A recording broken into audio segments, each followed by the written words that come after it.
Oh, yeah. Welcome out to the Remix Morning Show. Right here on Black Liberation Media. In case you didn't know, I go by the name of the Ear Doctor, and we are here to bring you that boom bap breakfast right here on a Friday. But yo, I can't do it by myself, so let me spread the wealth and bring on no other than Hiram. Yeah, put your woo in the air. Yeah, doctor, play some Wu-Tang. We got it going. Play some Wu-Tang. Hey man, just cause you here, I had to do it.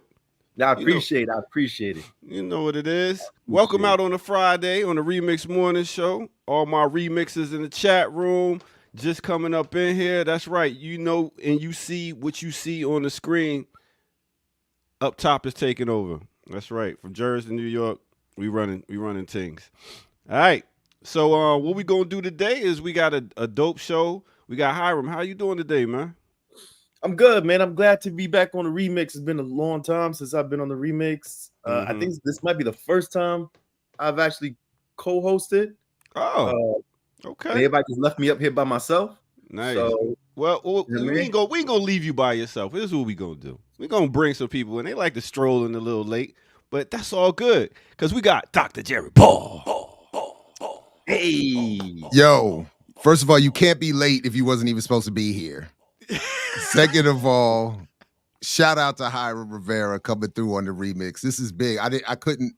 This is too big a morning. I had to try to work myself into this little setup because Hiram's here. We got this big hateful news story.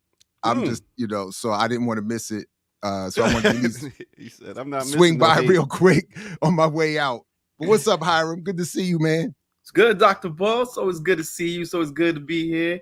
Shout out to the remixes. That's where I normally live. That's always my side of this coin. So a big shout out to all the remixes who here every morning holding it down. Hey, Hiram, you mind if I bring in somebody else? I mean, if you have to, I think me and Dr. Ball can hold it down. But go ahead. But how about Ricky Ryan? Yes. What's Dr. good? Ryan, how you doing? G.I. Jane out this piece. I see you. Yes, my Sandino shirt. That's what? Sandino. Okay. That's a place, right? Wow, no. Sound like one. I'm sure. So you're not going to educate me? You're just going to leave me up here looking ignorant? Yes. I mean, you jumped all the way out there. You didn't even ask.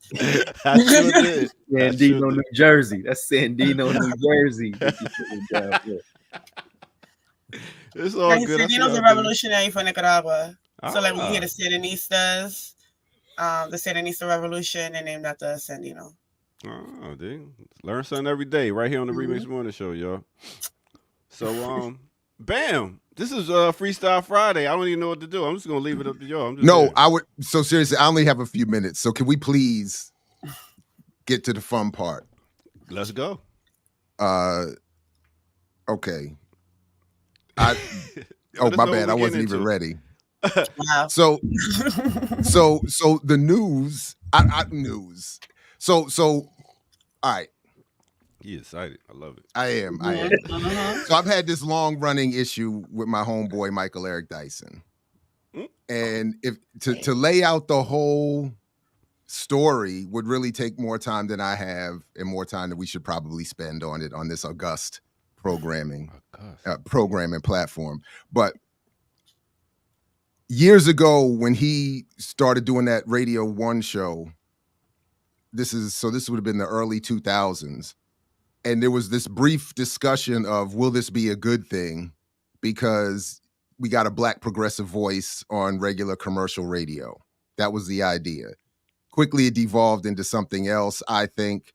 I wrote a column for Black Commentator at the time. He responded. Somehow he got my cell phone number and left a message, or no, my home number, left a message on my home phone, congratulating me on the birth of my new child and all this other kind of stuff. It was really kind of, go on the program, have 2 debates with him and John McWhorter that I did not do well in. And I wish we had audio. I would love to use it to this day. I used to use it in my classes back then as an example of what not to do and how not to engage when you were in these spaces. It evolves. It just goes. There's several more of these kinds of instances. For me, the infamous one at the Real News Network that never aired, where I did even worse, and was even less capable of handling his skillful way of avoiding context, radical politics, honesty. It was just, So there's some background stuff too, where he would send messages to our mutual friends saying things about how he had, at one point he told a friend of ours, I'm going to try to save Dr. Ball from being a marginalized nationalist. So that's something like that. Anyway, so when I saw him the other day, and then there were these underreported or unreported allegations that came from women at Howard University some years ago, that came from women at Vanderbilt University a couple years ago, and somehow it just never bubbles anywhere. It doesn't get, I don't know, honestly, I don't know the details. I don't know the veracity. I don't know any of it other than nothing happens. There was just rumors that his move from and it wasn't Howard, Georgetown. Sorry, not Howard, Georgetown. His move from DC down to Vanderbilt had something to do with this. I don't know. Then he reemerges the other day, has this back and forth with this conservative congresswoman over pronunciations of Kamala and whatever else. So then apparently afterwards there was some post-show engagement, and she went live on the congressional record with it. And this is at least some of it right here. Enter into the record a screenshot of a text message I received from the esteemed professor from Vanderbilt, Michael Eric Dyson, after my CNN interview, begged me for photos. In this text, he says, after calling me racist on CNN, shh, don't tell anybody, we look good together, and sent me a kissy emoji. Without then objection. the guy says I'm gorgeous in all these photos. I don't think he's that bent out of shape on how anyone pronounces Kamala. And if we're going to have that standard, you got to hold it to both sides, not just one or the one. To all. And I can't stop laughing at. What's up, Kamal? I can't stop laughing. I think the joint is hilarious. Inappropriate, disrespectful. It's for my clarity. She's a right-wing Republican. Is she a Republican or something? Yeah. Yeah. No, because it's all about the games that they play with each other. Well, the games they play on us. And behind the scenes, he don't care about her political affiliation. He don't care about her politics. He don't even care about his own politics. He's like, I'm on CNN. I've made it. Life is good. There's breasts in front of me. I'm hitting on it. Life is good.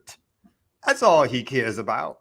He don't give a fuck about cop. He's like, this is where I get my money from. Every 4 years, I get told to say these things about Democrats, so they come, put me out there. Then I get to do some book speaking tour, or I get to do some college tour, and life is good. And life is good. Somebody call Umar.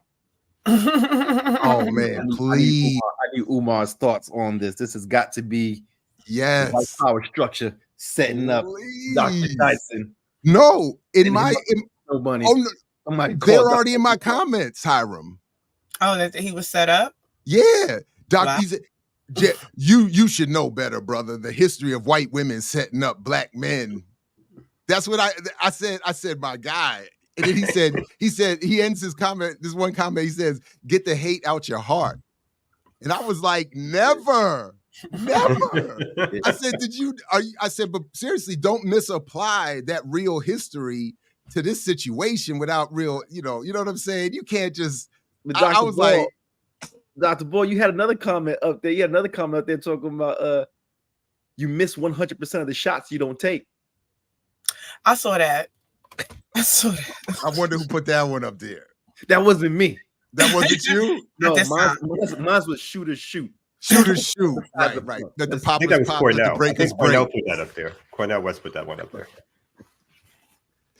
That's the whole other thing. When they had their beef, and I was still on WPFW, I was all in the behind the scenes reaching out to folks like, let's get them on to debate. I was like, let's get it popping.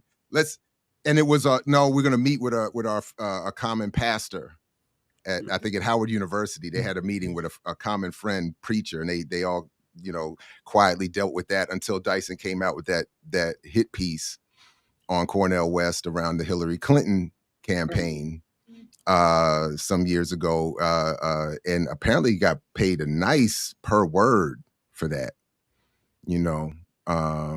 To talk about how we gotta stand with Hillary, and it's that. So look, I don't mean to. Yes. What was the context of that clip? Could we just see that little clip? But what was the point of putting him on the Summer Jam screen for? Like, what was? Where was she speaking? What is? The broader clip that I did see is her talking about. I think she gets into some other things, but she was just talking about. She wanted to preface her actual comments by responding to all the, I guess, criticism she had been getting for mispronouncing Kamala's name. The pushback wasn't real, for sure. And then she's saying, and then she moved on to something else. But I honestly don't know. And I apologize to our audience and to again this august platform. I am not here with some high level analysis and attempt at being even responsible. I'm like, this is Stay just out the DMs. Stay hilarity. And on a personal level, it's just as my wife would say, ese fue Dios. You know what I mean? It's you know what I'm saying? You got it. Turn this to Telemundo real quick. Let's go. Sábado Gigante on a Friday. You know what I'm saying? All right. Anyway, listen. I can do that. I'm gonna dip out. Thank you all very much for letting me join me for this. I am late. I'm making myself late for this. This is a mess. It's a mess. So I just apologize. Right. But thank you all very much. It was well worth it. It was well worth it. Oh, it's definitely worth it. And when I get where I'm going, if they got something to say, I'm gonna say, you gotta see why I was late. But let me jump back in the chat with everybody else. So peace, everybody. Thanks again. Peace. All right. Peace, everybody. So Hiram made it. He did. I'm so pleased. I was 10 minutes early. I was here 10 minutes early. Oh yeah, no, never do that. Being respectful to the show, being respectful to the ear doctor, all the work, the behind the scenes work that goes into putting this. Fix your face, Kamal. Fix your face. It's very high level around here. It is. Yeah, clearly. No, I was telling my mom about that message because I seen the clip, and she was like, "Nobody listens to that man." I said, "That's not the point. The point is that they keep, like, every 4 years they bring him out. He does this spiel. They know where to put him strategically. Like, I laugh every time I watch because she watches MSNBC all day, and Ari Melber took his whole shtick. Like, he's doing like the hip hop quotes and political analysis and things like that. So they essentially gave Ari Melber Michael Eric Dyson's job. Because I mean, that's his whole thing, to be like that kind of hip hop analysis. And he has rappers and things come on now. So now they bring him on as a pundit, but they bring him on, and I think overall, even if nobody listens to him, I don't think that's the point of why they use him. Because he is effective if he's getting paid per word. So I think what she was doing, I mean, I don't know the context, but I thought it was really interesting because I have heard about Georgetown. I have heard about Vanderbilt over the years, especially around when Me Too was at the height of it all. It was him and Neil Tyson Degrassi. Like, there was just things said. So to see that he's doing that, I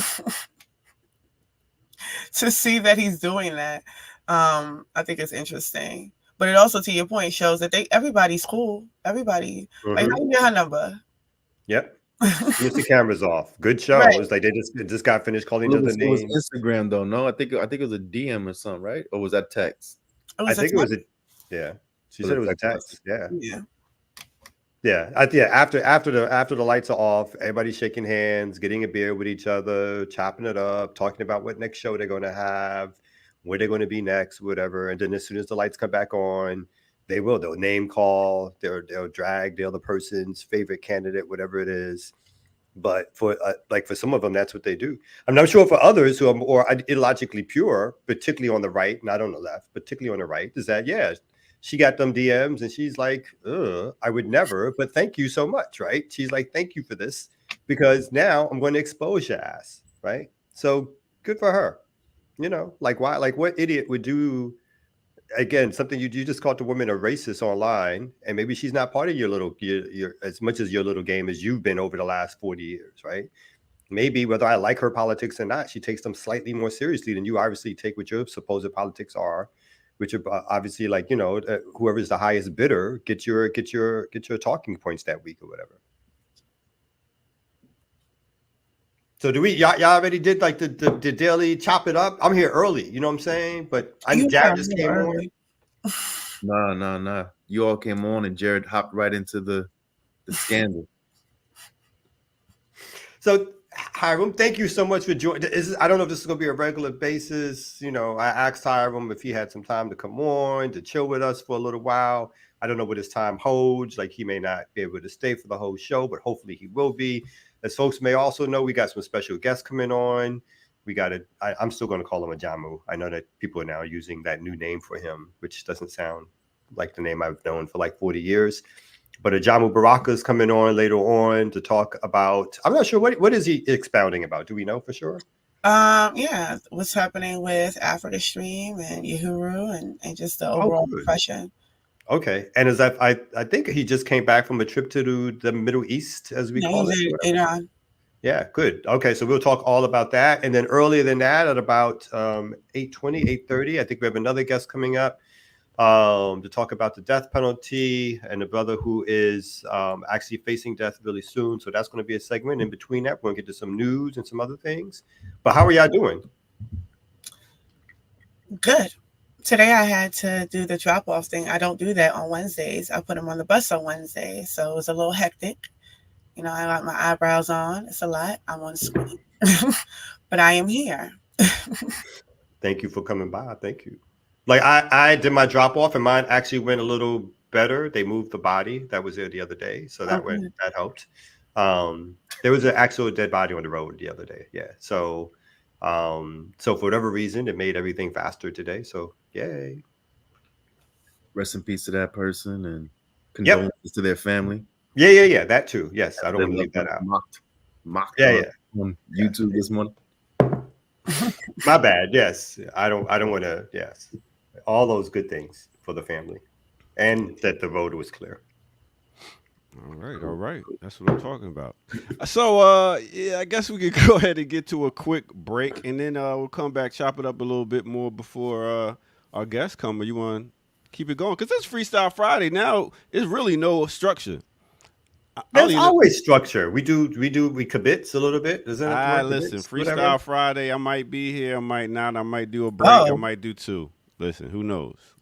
Well, let's consider this one like your first break, and then we'll come back and, like you said, chop it up and then have to guess whatever. Yeah, guess so. I know Hiram in particular likes non-structured things. It's like his favorite way to get down. All right, well, let's do it right here on No Other Than the Remix Morning Show. Let's go.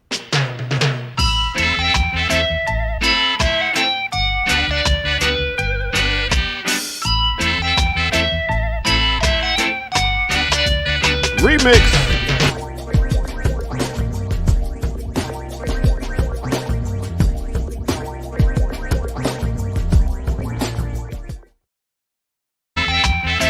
All right. Mental health break time. Remix on the remix. Let's get it.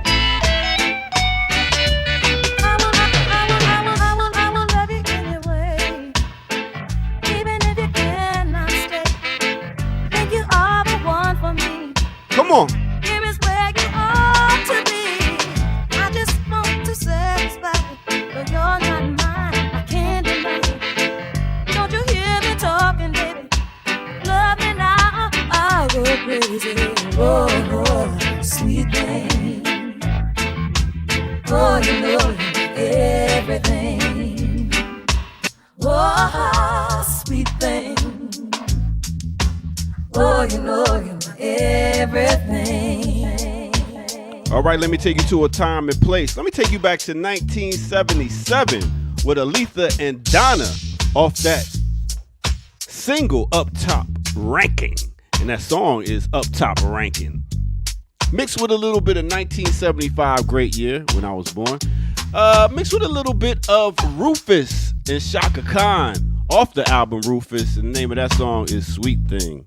And there is your remix on the remix right here. Make sure y'all like, subscribe, go to Patreon, become a member over there, and get footage that's rare. And also go to the bottom of the screen where you see where you can go and donate. BLKLiberationMedia.org. That's right. Go ahead and do that since we're demonetized and help us out there. All right, with that said, let's get back to it right here on the Remix Morning Show. Let's go. I string clear ropes. Watch out with Chuck it and ting. In our khaki suit and ting, and ting, and ting, and ting. Woo, I miss going to the rocker parties back in the day, boy. Just on the wall, grinding like them, a big pliff my mouth. Yes, what? Don't get me started. Good old college days. Is that in Trenton? Was that in No, Trenton? this was in Atlanta. In Atlanta? Yeah. They used to have this reggae club called the Soul downtown, and Jaguars. Those were the two reggae spots you hit up. It was crazy. That's wow. I don't think it feel like Atlanta. I don't know Atlanta for like. I mean, I'm old, so I wouldn't be going anyway. But for like reggae spots and shit. You over there where the majority of the Caribbean people live? Yeah, no, it's a bit of immigrants. Yeah, on the east side. Caribbean, Yeah. Yeah. So that's what it is. All right. So y'all look happy today.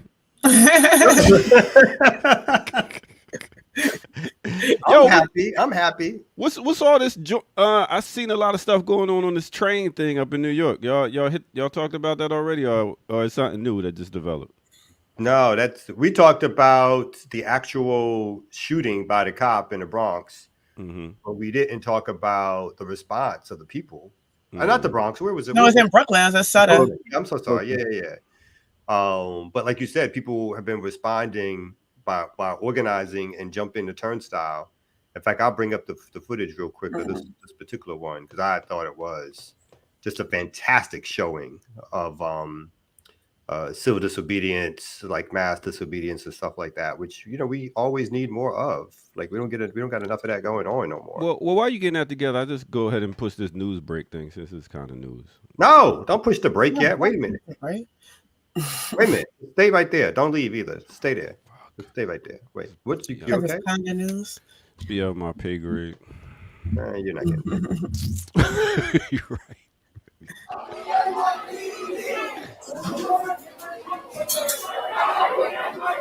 More shouting, fuck the NYPD. That cop looked like that comedian. He's the only pig there. He's calling his backup man. There's like hundreds of them. Wow. Look at that privilege. Oh, I love it. Anyone trying the turnstile, you're gonna get grabbed right now. Oh. They get one and two of them. So they slow. Oh, he still don't know what to do. Fuck the NYPD! So that was in response, right, to the shooting. Kind of like just a mass. Oh, let me get my thing off of that. Yeah. So that's just like a mass response organized by folks in New York. And they've had demonstrations right at the station where it happened, and demonstrations have been going all over. So yeah, I like the mass civil disobedience. Yeah, I talked about it with Kim on I think it was Tuesday on her show. But yeah, I think it's, if you remember in 2019 when they had Swipe It Forward and they had all those actions, they had this sort of same similar mass disobedience where they were like rounding them up and like cutting them off so they could do mass arrests and things like that, because it was thousands in the streets during that time. And it was because, they kind of sort of criminalized that action for, paying for other people to come on. So seeing that, but I will say it is very interesting to see that amount of white people on Sutter and Van Sickle. Like never, like I'm from East 98 in Saratoga. I've never seen that many white people. So it's like, it's a little jarring, right? Because, you know, they wouldn't be out there in different circumstances, but I do think it is important to note that they are out there. But it's more of them. You know, I would have expected to see more African people, but the ones that have been out there have been doing the work of connecting it to, like, this is not an isolated incident. You know, the NYPD is being paid by, or they in partnership with the IOF, and like making those connections there at Sutter Avenue where you would not hear it, right? So I thought that was really dope to have seen it, but still, it's a lot of white people in Brownsville. that's New Brooklyn right there. No, it's still not. You know what I'm saying? They are not there any other time. All right. I mean, it's New Brooklyn and Bed-Stuy, Crown Heights. I'm sorry, go ahead, Howard. No, I was gonna say the whole thing. I think this is just, again, we're seeing glimpses of what's to come, right? So it's an increasingly rogue NYPD that's sort of like sees itself as its own army already, sees itself as its own institution already, right? Back to when Mayor Bloomberg was bragging about how the NYPD has its own capabilities to shoot down airplanes. So they have their own anti-aircraft artillery, right? They have they have attack helicopters that he was bragging can sink boats, small boats in the Hudson River, because they said the federal government, they can't trust the federal government to protect New York City anymore. That 9/11 showed that the federal government can't protect New York City, and so the NYPD has to take that on. Their own, you know, departments and offices across the globe. But, you know, more importantly, and it's policing everywhere, because we see it in Philly as well, it's the extremely heavy-handed response to basically crimes of poverty or criminalized actions of poverty, especially around basic resources like transportation. So those MTA prices just keep going up. The trains don't get better. They don't come on time. I don't think in my whole life the MTA has ever been worth anything, right? But the prices keep going up and up on working people who are struggling to survive in that city, period, with the rents. You know, we see it here in Philadelphia as the prices go up, because the more folks who can't live in New York start coming down to Philly, start coming down to Jersey. And so now you see, I mean, we hop turnstiles, they just walk through. The person will be in the booth, right? It's just kind of like we're just walking through. Now that Philly digitized all the train stuff, but the fares are going up, right? But everything is still just a complete mess. And so what they do is they put officers out there basically just to arrest poor people, harass teenagers who have no money already. I don't know where teenagers are getting jobs. Definitely not here in Philadelphia. Definitely not in West Philly, North Philly, right?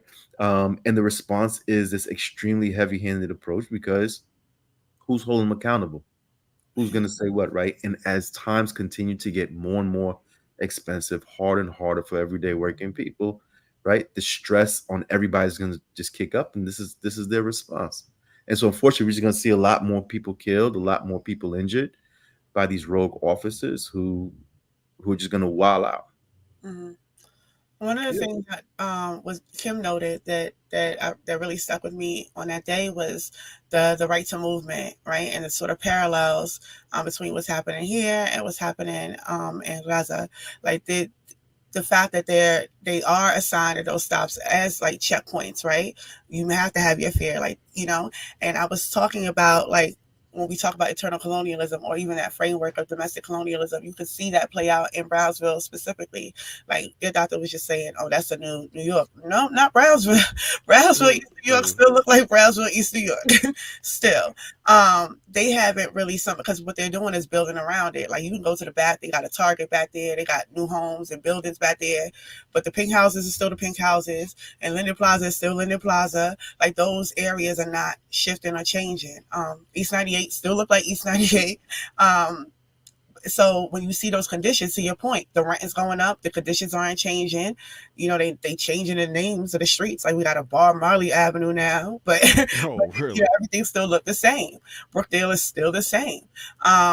So those kind of conditions, and then the prices. When I left New York, they had the all-day passes. They had you could pay $7 and you got your Metro card. You can go everywhere on the bus, on the train. They don't have that no more. When I left New York, it was $1.70. They was thinking about moving it to $1.90.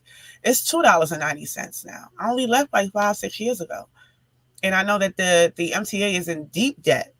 So they're criminalizing people, this like the residents of New York, for the debt that they're in, because they cannot afford to pay that back. And they're not really obligated to either. So they get to keep increasing, keep wasting that money. Like, look at Fulton Street was a waste of money. What even is that stop? It's and there's no pushback for that. So you see those conditions, and then there's no, again, right to movement is a symbol of lack of political power. There is none. Those people do not have any. And then all of it is the result of that is the occupation. And it's deep occupation. And like the beat walkers, they got the cameras on the poles, like every single day people are surveilled in those neighborhoods. It's normal to see it. And a lot of this policing is also, right, real quick, attacks on homeless people. Right.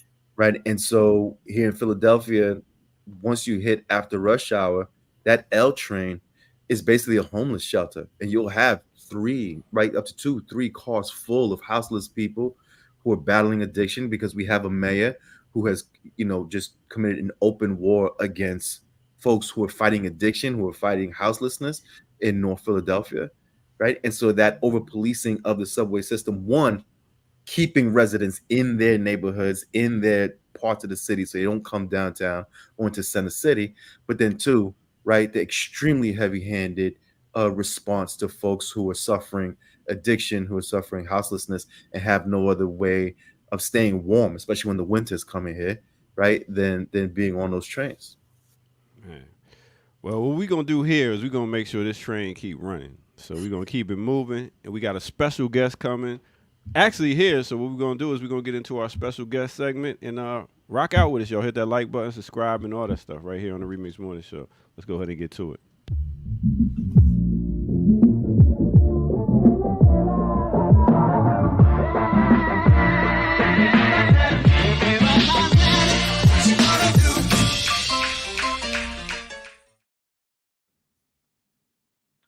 Thank you. So we have on ML Smith, freekhalifa.org. ML Smith is the director of the Missouri Justice Coalition.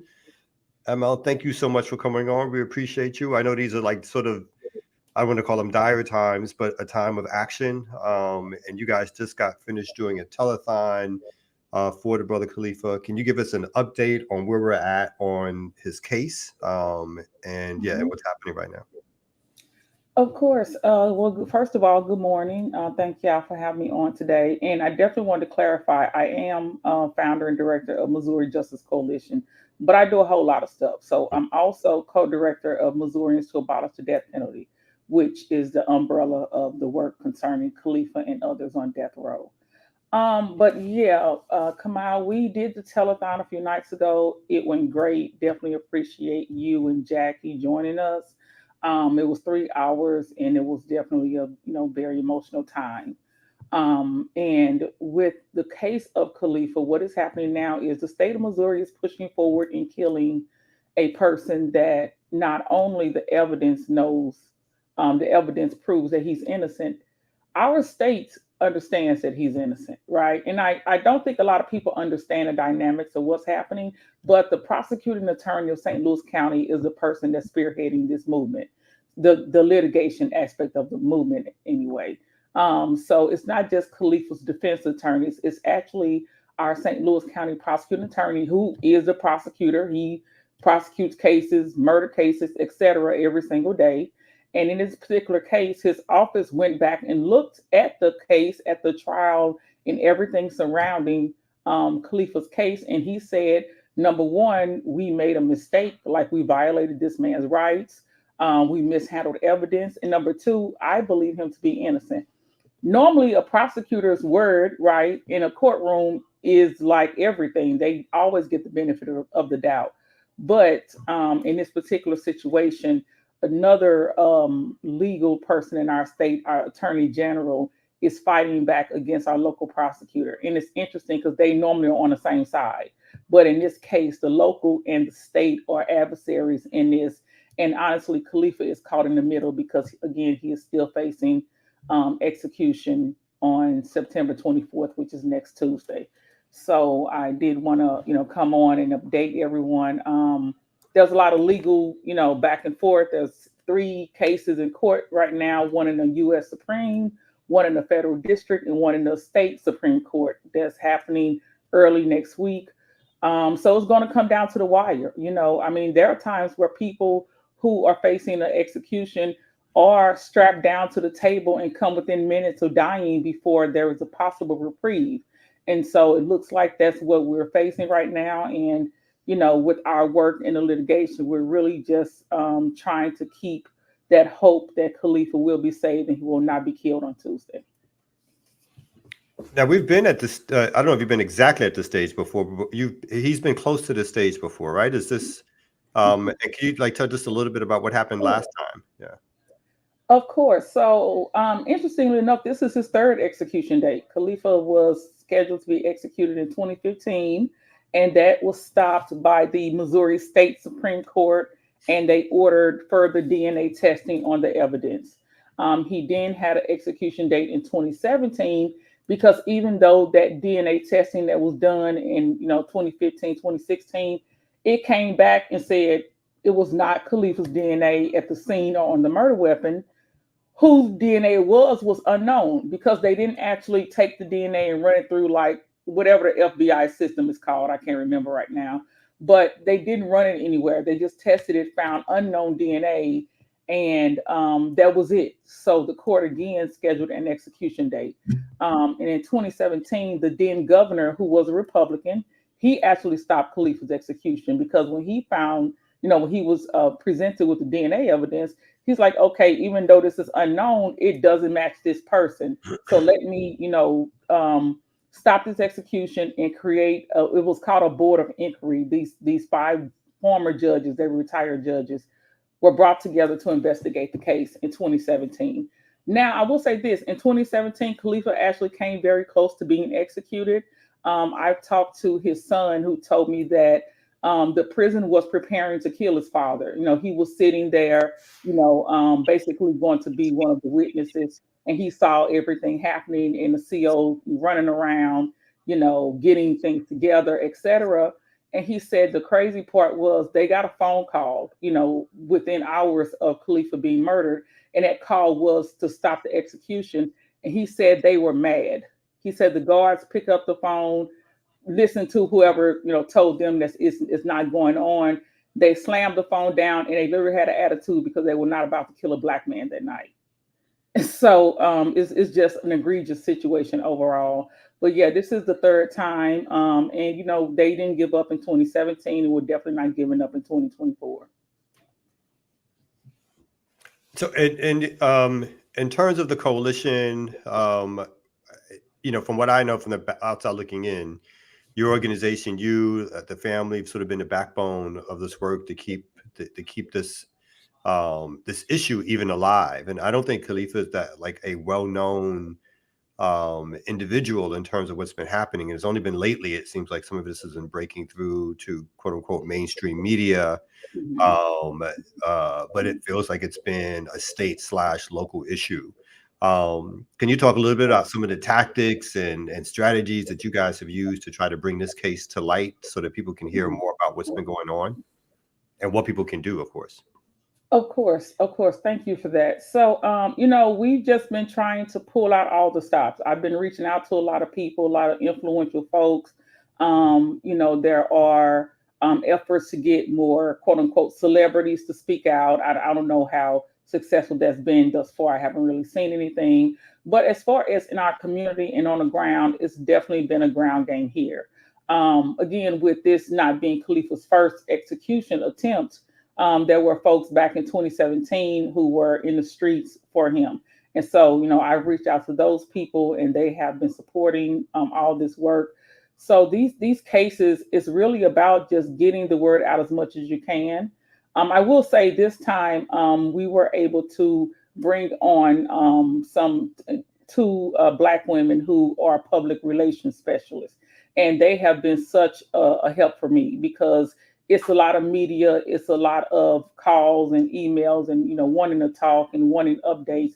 and it gets overwhelming. Like, you know, and I know people think that this work is something where it's greatly funded or, you know, we have huge staffs. I have one co-director, and then we have a part-time young lady that does social media. So that's it. It's just us. We don't have no huge team. So when all of this onslaught comes, like, it's hard for me to deal with it. And so I was like, I need some help. So we found a little funding and we hired some PR people. They've been amazing. They've been fielding a lot of the media and trying to, you know, coordinate a lot of that. So that's been very helpful to me as well. Just having that support as far as the media relations aspect. So with them helping, you know, and connecting with people across our movement, influential folks across the country. You know, I know people in almost every state, and I've been definitely doing outreach. And I'll say this real quick, like 80% of my job is basically begging folks and asking for help, right? And people assume, you know, we're doing some amazing thing over here. It's about relationships. It's about reaching out to people. It's about asking, you know, putting out pleas, providing the information that people need, and really trying to get across that this is a situation that they should care about. So, you know, it's not something that is glamorous, or just even if people see me like on the news or in the media, 90% of what I do is like calling, emailing, you know, talking to people, really trying to like educate our community about what is happening with Khalifa and other people. He's not the first person. So, you know, or people, you know, I know, you know, people think organizing is some glamorous thing is great, but like, it's just work. Like, we are working. I'm up 2 or 3 o'clock in the morning sometimes on this computer trying to bang out press releases and trying to respond to folks, etc. So like, it is really, you know, something that you have to be dedicated to in order to do, because it's emotional labor, but it's like, it's a job, it's work. And so, but I am dedicated to it. So that's, you know, as far as like what we do and how we do it, that's kind of it, just organizing, strategy, and outreach. And then right now you have the flyer up on the screen. So I appreciate that. These are our calls to action. We are, you know, asking people to reach out to the governor of Missouri. Ultimately, he is the one that can stop this execution, he and the Supreme Court.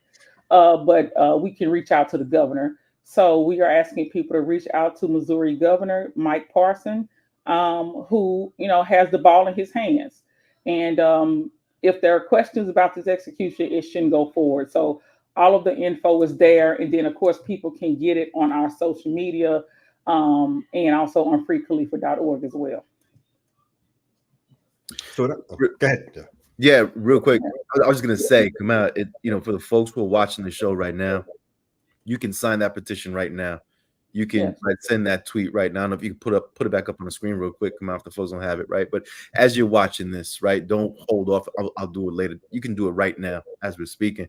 One thing was, you said a whole lot around the organizing all the work that's gone into this that you've been doing. What has been the greatest lesson that you learned through all this, be it about the death penalty, about the system itself, about organizing these types of campaigns? Like, what is the biggest lesson or lessons that you've learned that you can share with other organizers who are unfortunately fighting similar fights around the country, right? Because this country is constantly trying to execute people every day. Yeah. Well, Hiram, you know, it's honestly about consistency. You really have to stick with it.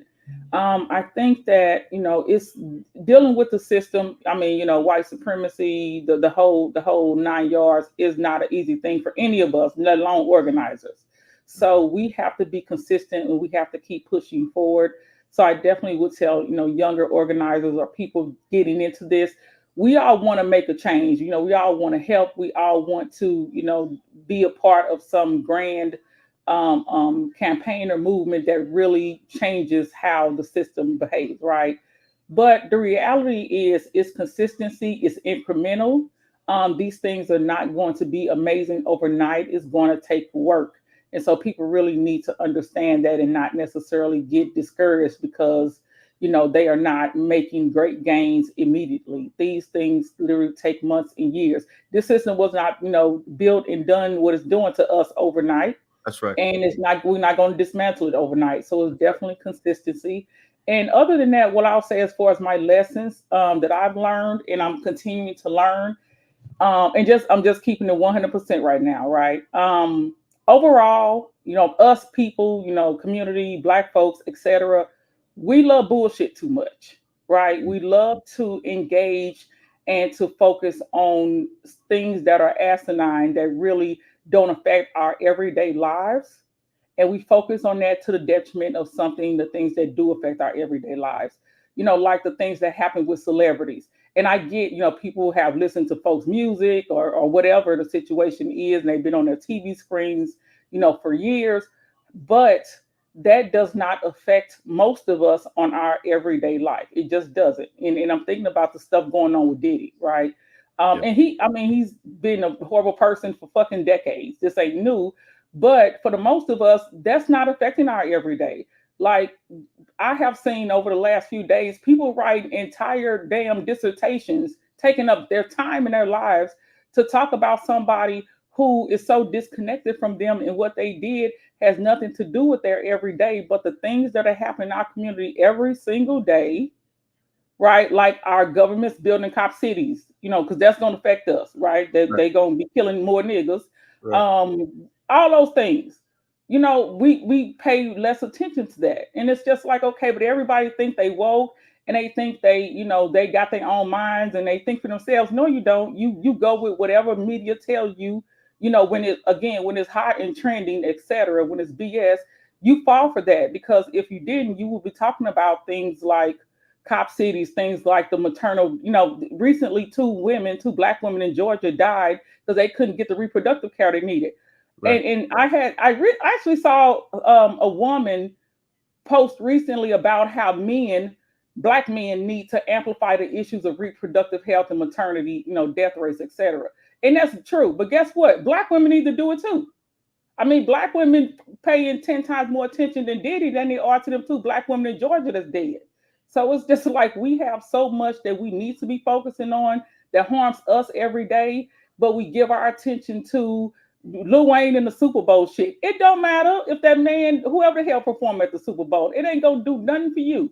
But the fact that two Black women are dead because this country did not give them the care that they needed, that's gonna affect you because it might be you one day, right? So I just think that we focus on way too much BS, and it irritates me. So I kind of learned in this work to try to not let that get to me as much as it could, and just try to focus and try to push forward in what's necessary. And when I have a platform like this or others, speak about what we should be focusing on, which is this system, right, which is the way that it finds to kill Black people, be it death penalty, be it, these two Black women in Georgia, be it, I believe, where did it happen? In South Carolina, the Black man was hung by a tree this past week, the young man, and people talking about he killed himself.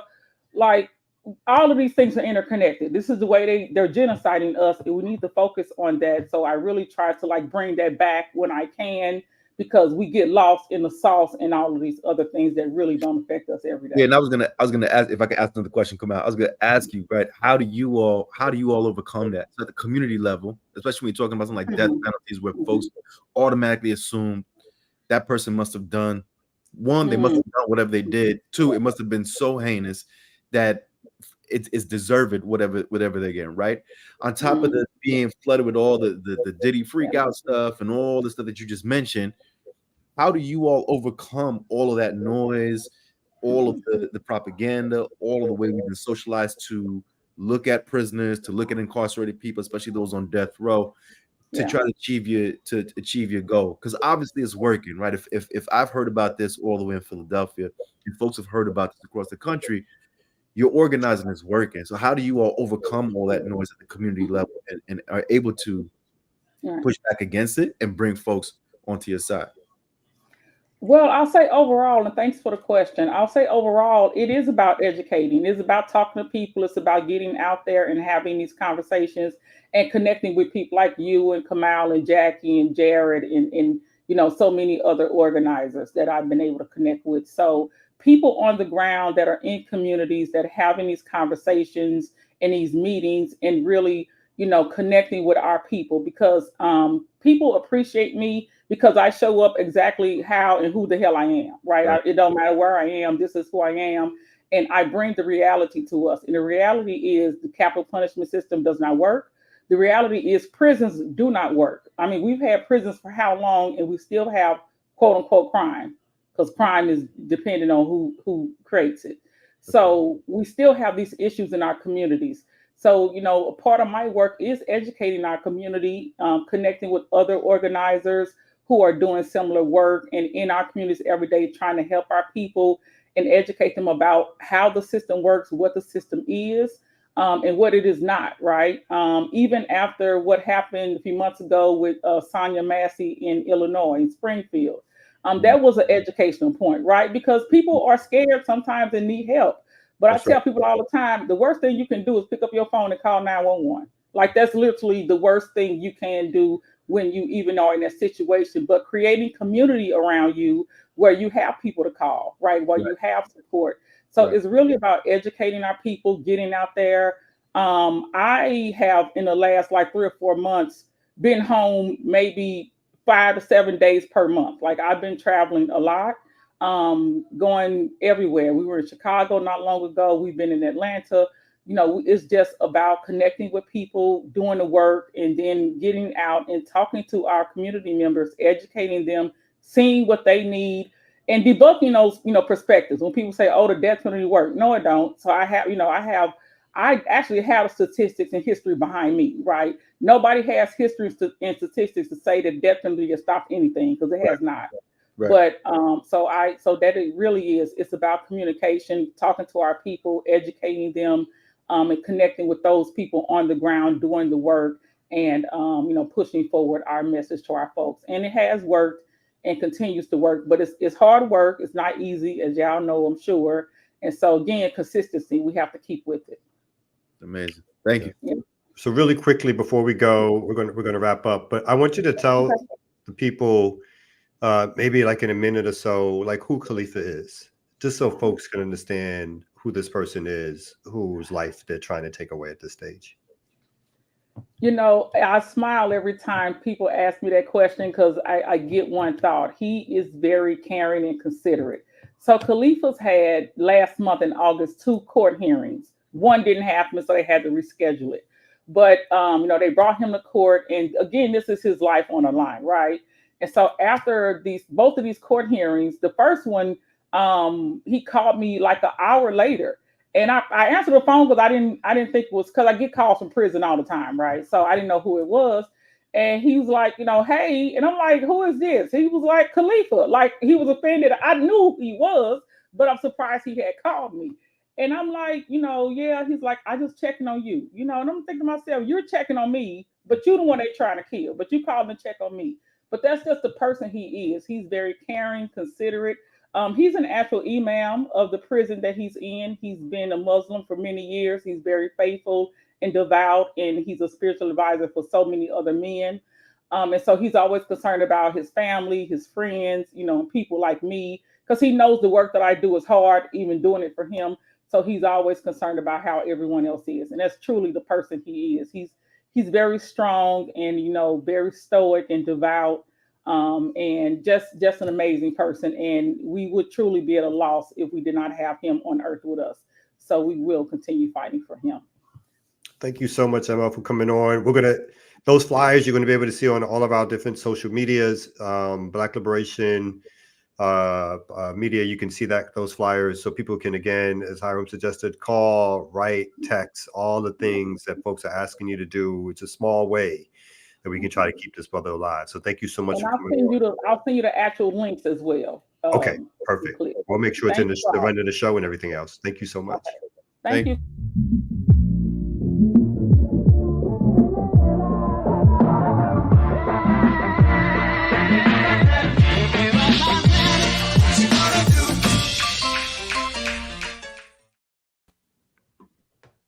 I like that little thing you do there. That's not bad there. I like that.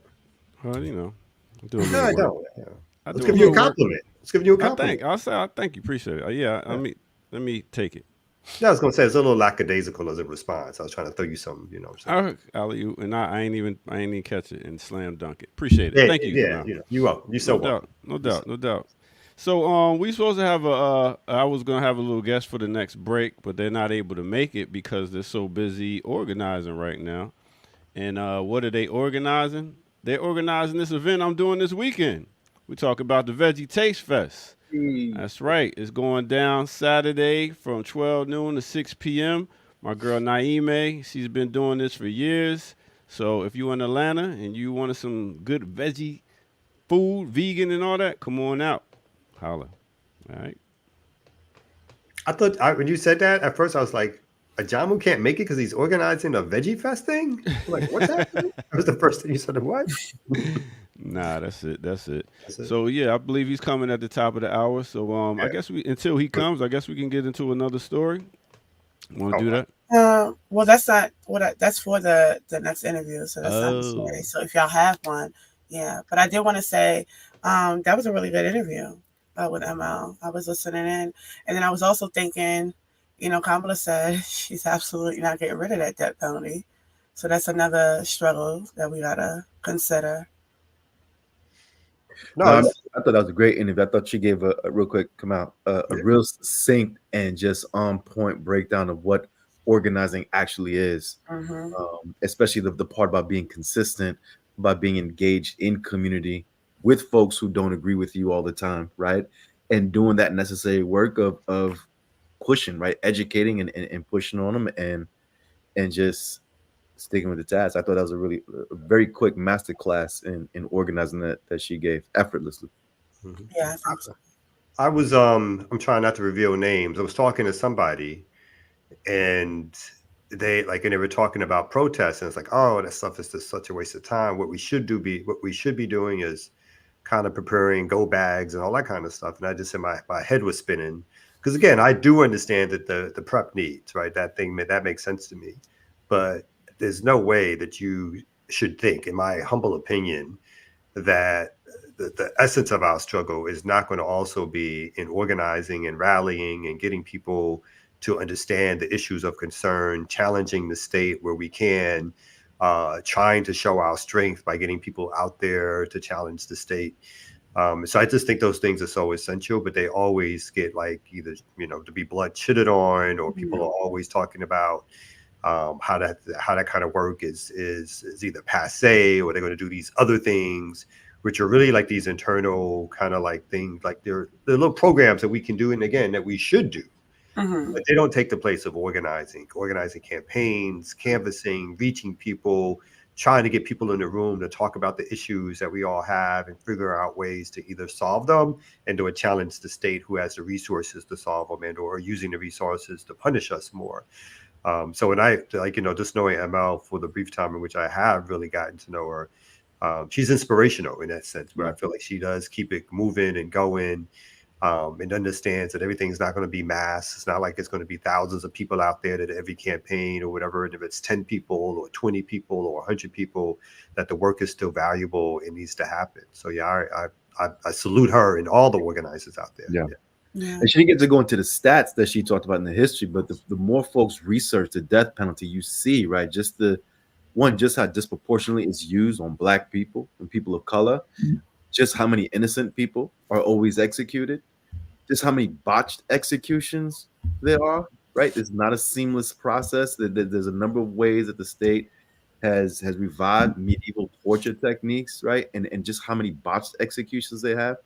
And even the terrible stories that go all the way back to little George Stinney, right? Way back in the 40s, and executing children.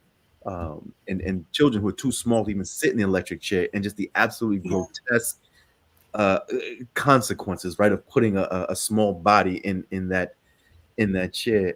It is extremely horrific, cruel, and unusual punishment that has no deterrence whatsoever on stopping crime, right? Or those survival behaviors that have been criminalized by the state, right? No deterrence whatsoever, unfortunately. They get off on having the power, right? That's part of them showing that they have the power. And keeping themselves busy by murdering our people, and them thinking that they're putting fear in people's heart by doing that kind of stuff. And just anytime there's an idea around they're going to end the death penalty, and then these cruel bastards figure out another way, right, to keep it going, or another mechanism that sounds just as crazy as I can't remember which state it was that brought back firing squads. Or at least the idea that they were going to. It was North Carolina, I think.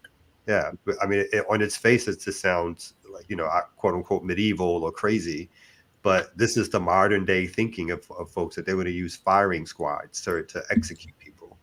And they think they're the normal ones. So they're the ones who are making good sense. So it's also an incredible cost to execute someone, right? Oftentimes it's cheaper to warehouse someone in a cell than it is to execute them. And so a lot of these firing squads are one to try to alleviate the cost of the execution and to also slow down the number of botched executions that they have with lethal injections, with the faulty electric chairs and all that. And so you resort back to shooting people, hanging people.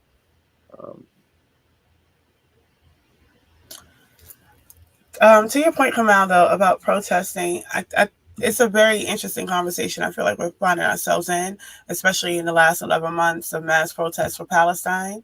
And then seeing that in contrast with the sort of electoral arena, right? So there's a lot of conversations about what will and won't work.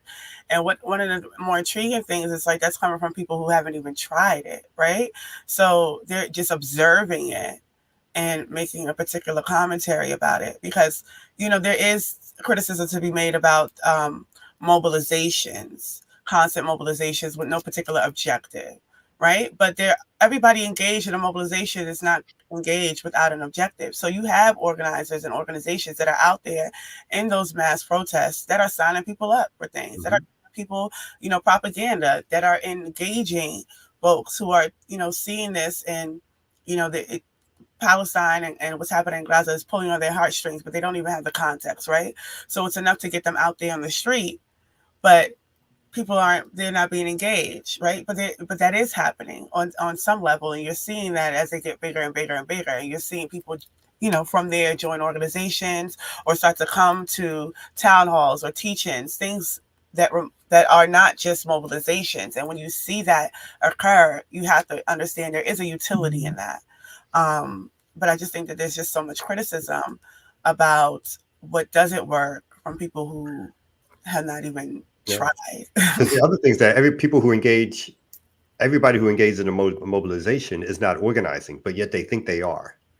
And again, I don't want to shit on anybody for showing up. We should show up, but showing up is not the same as the day-to-day work of organizing. Right. But again, because of this sort of weird flip it on its head model we have of everybody gets to have an opinion on things and express themselves in ways in which they act like they've been doing something for years, but they went to their first mobilization 2 weeks ago.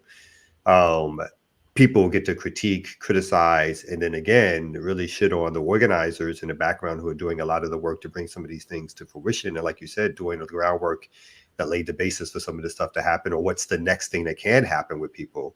And again, I just think the credit is not given, not that people need to be like lifted up on shoulders or whatever, but the credit of folks who are doing that work when you don't see them, you don't hear from them. Obviously, they're not on camera a lot, but they're behind the scenes day in and day out, making those calls, writing those letters, writing those statements, knocking on doors and the rest of it. And I think that kind of stuff needs to be understood, for those who don't do that day-to-day campaign work or whatever.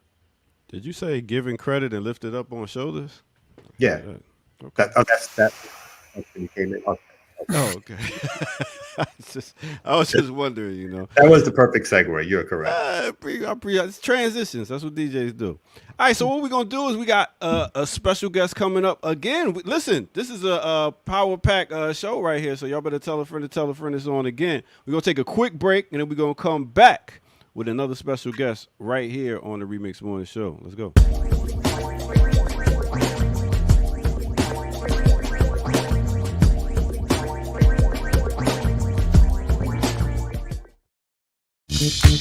Oh, yeah. Let's do a little remix on the remix for you and yours. Let's do it.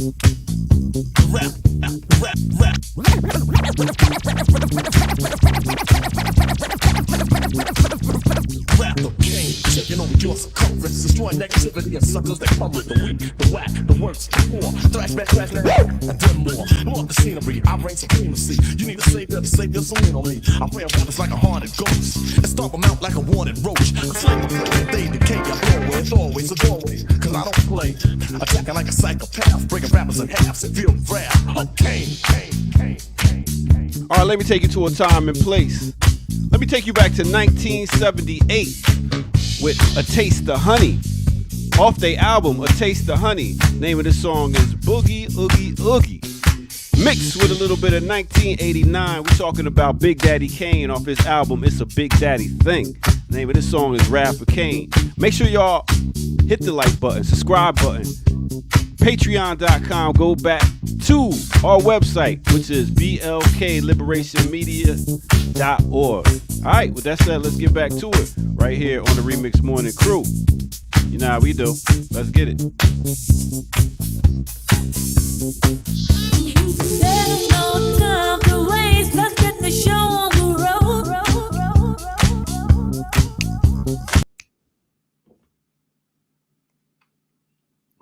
What? He just brought you up? We needed an intro or something. What's wrong with him? He was doing so well. There you go. Shout out Big Daddy Kane, and then I saw John. I was like, let me shut up. Let me get my bad. I pushed the wrong button real quick. You know, intro or nothing. It's a lot of buttons. It's a lot of buttons. We just wanted to give y'all a sneak peek so y'all can run and tell everybody who's coming on. So now y'all know. Now continue. All right. So yeah, that was a little mix right there. Little mental health break. I hope y'all enjoyed it. Big Daddy Kane, one of the best. He just performed here last night at the City Winery. Yeah. So big up to that brother. He asks John when he comes up, like, cause he know he like. Come on, you know John know. He know who Big Daddy Kane is. Hip hop he likes or whatever. Like all right, that. well let's go. I know it's not the question of the day, but I'm curious. Like, what's his hip hop influence? Whatever. Well, let me get out of here. He's staying here for longer. So I'm still talking. Wow. Don't switch. Don't switch yet. He's staying for longer than 20 minutes. I mean, that's not. Oh yeah, I know. Listen. I didn't even give him no time. Oh, okay. All right. So do your little intro again. Do your little special guest intro. My little intro. Thanks. Yeah, do that thing again. I like the magic dust. Medium size. Why I gotta be little? Oh, so like medium size. That's what you're happy with? Whoa, Paul.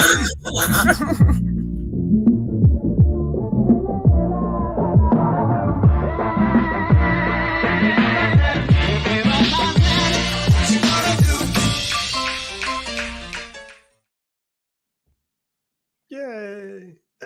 Ms. Kane, do you want to do the intro? Yes, I can do the intro. You should do the intro. Yes, peace, everyone. We are here. We are privileged to be here with the Ajamu Baraka, who is the coordinating. Oh my God, because I was going to say national coordinator, but that is not you. He is the chair of the coordinating committee of the Black Alliance for Peace. So we're going to be talking to Ajamu about the recent Black Alliance for Peace statement on the Uhuru 3 and the verdict that came out, and also some more about the overall repression of left and African voices that are pushing back against repression.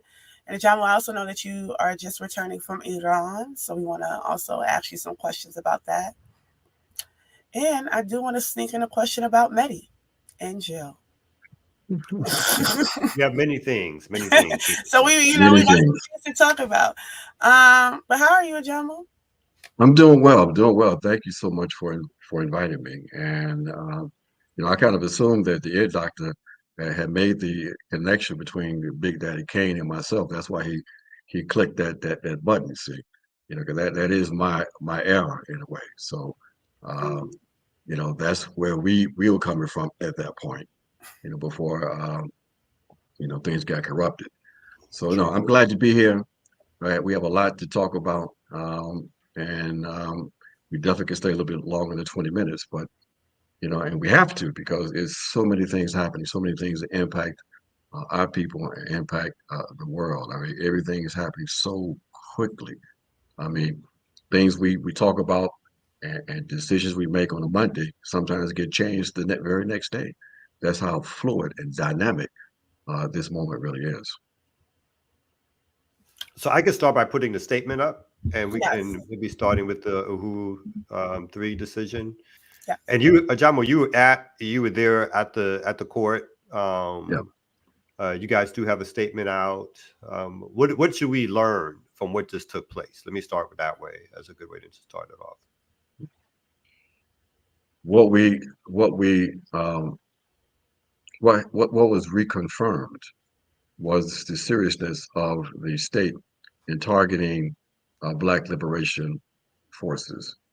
The state understands, because they learn from their experiences, and that's why we have to learn from our experiences also. that when you target and attempt to undermine the leadership of Black liberation forces, you are in fact undermining the potential power of the left in general in the U.S.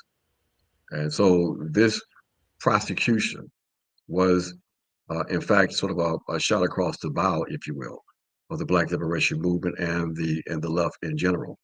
It was meant to silence and to intimidate. And the reality of that, I think, was reflected in the fact that the most serious charge that was leveled at the Uhuru movement and by extension the African People's Socialist Party was they were acquitted on. They were acquitted on that charge of being so-called foreign agents or agents of a foreign power, in this case the Russians. But then, interestingly enough, convicted on this weird charge of conspiracy. We know how they use this conspiracy. I know you in particular, Kamal, and knows how the state uses this conspiracy charge to loop in and connect all kinds of subjectivist nonsense to suggest that people are in collaboration and to win a conviction, which is, and in this case, it's even more bizarre because if the evidence was not there to suggest that there was some type of collusion between the elements of the Russian government and the Uhuru movement, then what is the conspiracy conviction based on? It's almost like there's no evidence to suggest that you are colluded, but the conspiracy conviction says what you wanted to. You know, you were conspiring to become agents of the Russian Federation. So this is a very troubling. This is actually even more troubling than if they would have been convicted of the Foreign Agents Registration Act. This notion that they can pull together all of this disparate information, commentary, political opposition, and claim that its genesis emanates from foreign sources. Very, very dangerous for all of us as individuals and as organizations that have connections with people's movements and sometimes various states around the world. All of us are now really, we always have been vulnerable, but even more so with this conviction until it's in fact overturned. And we think that is going to happen. Now, being in the courtroom was a very interesting experience because the judge was a Trump appointee, and it seemed to me that things may have happened after I had to leave, but there seemed to be some sensitivity on the part of the judge to the frivolous character of that prosecution, in particular the fact that the defense was framed as a defense of free speech.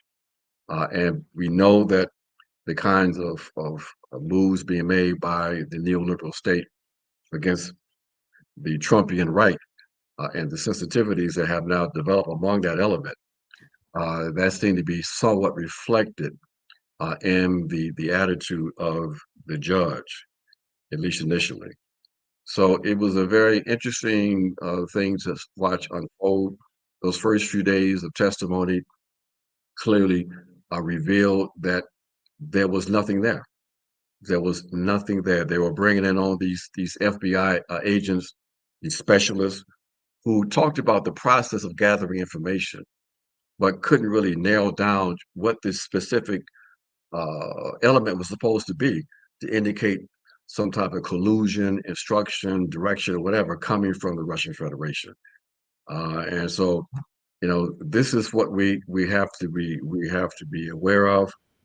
This is how the state moves. It's very closely comparative to what happened right after the Second World War or the Second Imperialist War, where again African forces were at the center of the repressive attempts to try to impose collaboration with the state by undermining domestic opposition to the U.S. Desire to extend itself and to consolidate its empire using military means and other means. And to do that, you have to have containment within the domestic sphere also. So, and then who's prosecuted? Boyd at 81, Omar Yusuf is 82. The issue of peace becomes a primary target.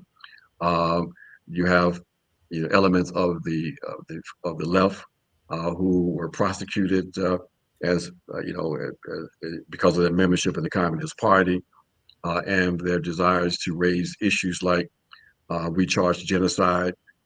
So 9 out of the 19 people who ended up going to prison in the early 1950s were in fact Africans.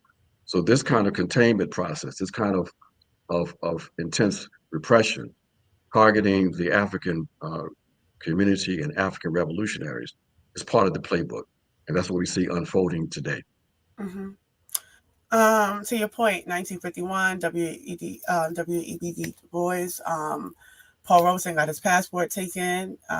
And we're seeing currently with Blinken just within the last week made that statement that RT News is attached to the Russian government and that African Stream is being paid by RT News and the Russian government. And since then, we have seen African Stream get removed from YouTube and all Meta platforms. We've also seen RT be removed, and most recently, Hampton Think, after 11 years, has been removed without any notification.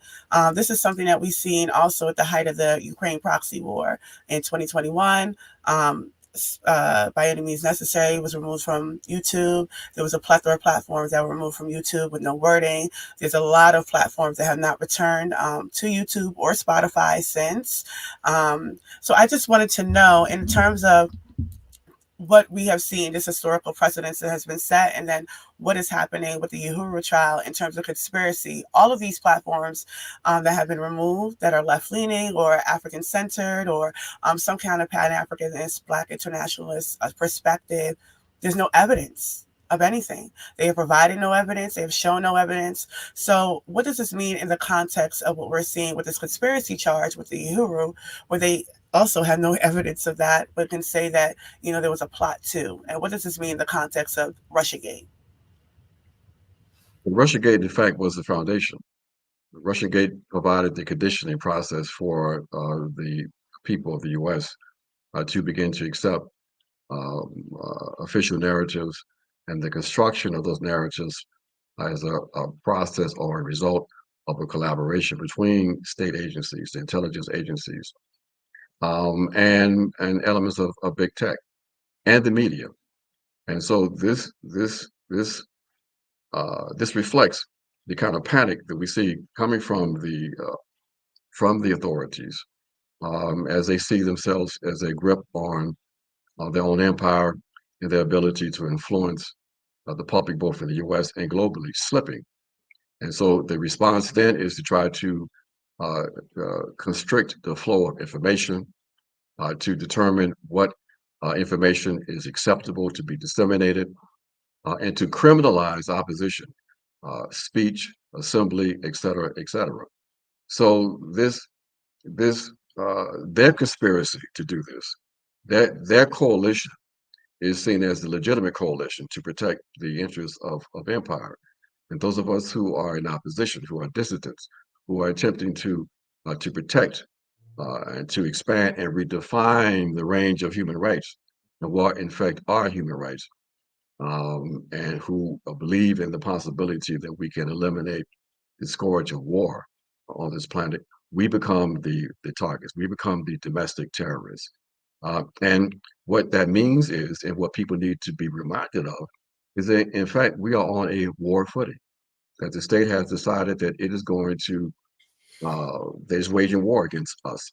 It's waging war against any internal political opposition and external, and that reality has to penetrate the consciousness of people in this country, especially those of us who are developing ourselves and becoming radicalized and trying to build radical organizations that we've got to understand the seriousness of this moment. These white supremacists have decided that basically either they're going to maintain their global hegemony or they're going to blow up the world. And a specific target domestically for attempting to impose the hegemony is, in fact, the still existing Black liberation movement and the movement of colonized people in this country. And they are doing everything in their power to undermine that potential unity and to undermine our potential power. So this is what the Uhuru 3 case represents. This is what the state apparatus is involved in attempting to do, to silence us, to marginalize us, to have us begin to censor ourselves. We say that the way you defend human rights is you exercise your human rights. You don't allow yourself to be intimidated. But we have to build more effective organizations to protect all of us as we find ourselves in the crosshairs of this intensifying domestic repression. Whoa. Let me just jump in real quick here. Just the like the answer, obviously, I'm gonna play a Jared role, is that we have to get Kamala, who will stop fascism from entering our door. The Democrats are our protectors to stop this fascist entity that's right outside. And we can bargain with Kamala. We can talk to her. She's empathetic to our cause. So how come that's not the answer? Or isn't it the answer for left forces? Well, if you talk to certain left forces, people like Bill Fletcher and even Angela Davis, we've heard the same refrain every 4 years. We've been hearing this since the 1980s. When we mobilized against Ronald Reagan, that was the genesis of the lesser of two evil phenomenon, and that the premise is that Democrats have a more progressive character. Therefore, even if they run a platform that is rightist in character, in nature, they still can be negotiated with. You can still put pressure on them to move them to the left. It hasn't happened. In fact, over the last 40 years, there's been a progressive march to the right on the part of the Democrat Party. People have to remember, we have to remind people that when we talk about neoliberalism, what was the mechanism for and structure in which neoliberalism emerged? It was primarily championed by the Reagan forces through what party? Through the Republican Party. Neoliberals have migrated into the Democrat Party. They, in fact, represent the driving force, the driving political and ideological force in that party. They have largely abandoned the Republican Party. The only neoliberals that still exist in the Republican Party are the so-called centrists, and they're in the minority, but they are because they are the internationalists. And so this is the reality that we're dealing with. That basically the Democratic Party, there's no space for influencing that party. The responsibility and the task of the left is to oppose their rightist tendencies. The driving force, we argue, the driving force of neo-fascism in the U.S. is emanating from the Republican Party, from the Democrat Party. They're the ones that have normalized censorship. They're the ones that are making arguments both in the U.S. and in Western Europe around the necessity to have forces in place that can determine what information can be disseminated. There's repressive legislation that was introduced in the EU just last week on that subject. Hillary Clinton just said the other day that people engaged in quote unquote disinformation should be subjected not only to civil penalties, but also should be criminalized. This is all coming from Democrats. The Uhuru movement was prosecuted under a Democrat administration.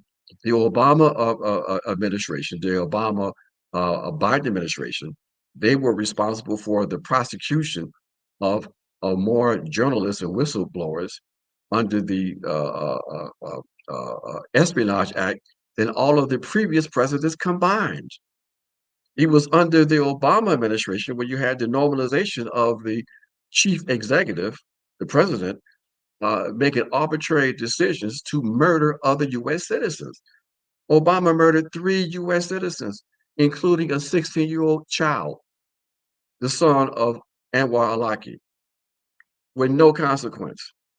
It was under the Obama administration that, under the National Defense Authorization Act of 2013, that they basically put in place the mechanisms for indefinite detention of U.S. citizens. Okay, so these are the driving forces of neo-fascism. Now we don't seem to recognize that because they've been pretty successful in diverting our attention away from the neoliberals to the clownism of Donald Trump. Now there's some dangerous forces in that movement. There's no question about that. But the control of the U.S. state, the U.S. state in its deepest levels, emanates from this neoliberal ruling class. Neoliberals control this state. Neoliberals are the ones in collaboration with the intelligence agencies, the big tech companies, and the media. They're the ones that are basically driving this process of constricting information and imposing an official narrative that if you deviate from that, then you find yourself, like in Atlanta, facing RICO charges. And you may even, like in Atlanta, lose your life when you oppose the expanding militarization. So this is the objective. This is the period that we're in. And again, that's why it's absolutely necessary for us to reinforce the fact that we are in fact at war. And it's not a war that we have asked for. It's a war that's been imposed on us as a consequence of us being brought to this land and enslaved and colonized. It's a war imposed on us as a consequence of the 50-year counter-revolutionary process in this country. Our responsibility, though, is to make sure that this war doesn't remain a one-sided war. I have a question around the idea of building organizations and building the organizations necessary to fight this war. And going back to what you were saying in terms of what is the advice for folks in building organizations? What's the advice for organizations in this moment that we're in? This we have seen the use of the courts. We've seen the use of the legal system to tie up leaders, going all the way back to the days of the 60s and 70s, to tie them up in court cases, to either throw them away in prison forever, or to just drain the resources of those organizations so that they can no longer function. We've seen the tying of the boogeyman of Russia, of China, in this most propagandized country that we live in today, right? Creating these boogeymen and using that again to tie up folks in legal cases, to tie up their assets. We've seen it done to Dr. Jill Stein around the Russia stuff. We've seen the New York Times' piece earlier this year, late last year, in calling for congressional investigations into institutions like the People's Forum, right, and their supposed ties to the Chinese Communist Party. We see it now kicked up with Uhuru, right? What is the advice to organization? And backing up a little bit again, me, Kamau as well, who operate in this nonprofit world, also see it at the foundation philanthropic level, where they are no longer giving the grants that they once gave to organizations because of fears of an upcoming Trump administration, the use of lawfare against them, and tying up their assets, right, and all of that. Given that reality that we are now moving into in terms of the use of the law, the use of the courts against organizations, institutions that they deem as working on behalf of foreign agencies, foreign governments that aren't Israel, what should organizations do to be able to, one, weather that reality, and two, build the capacity to fight that war? And not just fight that war, but win the war that you're talking about. Yeah. There's a lot there, and I think a few things. First, not to become paranoid. We have to be concerned about issues of security, but not to allow those concerns to paralyze our ability to move. Secondly, is to get organized, is to build more effective organizations. And what does that mean? That means organizations that have clear politics, clear left politics. The period of diluting our politics, of playing political games with the petty bourgeoisie is over. What we have to do is build structures that have a tighter ideological unity, and to make sure that that becomes the foundation for how we build. And so that is the frame. That is I think the foundation that has to be there in terms of how we build. Thirdly, we identified those issues that help us in the battle over ideals. Right. That basically we have to recognize that you know this process of building organization is not a technical one necessarily. It is a human one, and that the terrain of consciousness is the space of contention that we have to be able to enter into and in fact win. We've got to win it because we have these forces of obscurantism and opportunism, and we've got to counter that with a decolonial process, a decolonized cognitive and psychological liberation process. And people have to recognize that it is this battle over consciousness, this battle over ideals is paramount. That's why the enemy understands that. That's why they're moving against us in that way. That's why they're attempting to constrict and contain information. They recognize the importance of that. So this ideological struggle is central, and people have to understand this. So internal political education, but not in an abstract way, because it's no value of political education if you're not then engaging in practice. Praxis is the dialectical relationship between theory and practice. Okay, so we got to have more effective praxis, and we have to have patience and recognize that the process of building organization is just that, a process, and that is what Kamal was saying a little bit earlier. We've got to deal with this issue of the lack of humility that we are finding emanating from the culture. That people will read a book and be in a movement for 2 weeks and believe that they should be the leaders. Okay, it doesn't work like that. You know, we've had to help people to develop a consciousness for organizer. Mobilizations are great. They demonstrate where one is. They give opportunities to build towards something, to engage in educational work in your local communities or whatever. But we've got to help people to understand that between the mobilizations, and mobilizations are really tactics, we've got to engage in the unglamorous and hard work of systematic organization. And part of building organizations and building organizers is, again, to recognize the human component.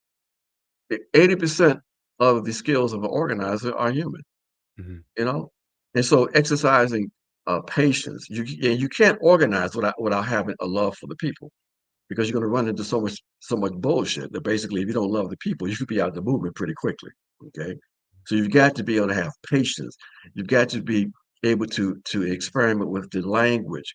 We reject the notion that our people can't understand certain things, that we've got to spoon feed our people because they're so unsophisticated they can't understand things like capitalism and socialism. Oh, that's nonsense. And you only find that kind of attitude here in the US.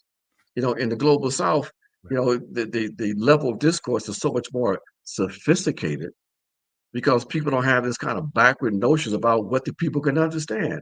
And, you know, I've always said, it ain't the people who are not ready, it's the organizers who aren't ready. They're the ones that are scared. They're the ones that don't really want to push radical politics because it might jeopardize their source of income. Okay, so all of these are elements that have to be considered as you build formation, as you build organization. The Black Alliance for Peace, for example, is an incubator space. It's a space where we're bringing forces together to give people an opportunity to struggle, to learn how to struggle, you know, to build the consciousness we're talking about, with a recognition that to build cadre is a process. It's a process, I think, it takes at least 10 years, 15 years for an advanced cadre, okay? People have to have that kind of humility and understanding as they engage in work. And so this is what we have to do. We engage our people, you know, we struggle with our people. We struggle with ourselves. But we recognize at the end of it that we have a historic responsibility to, in fact, do this.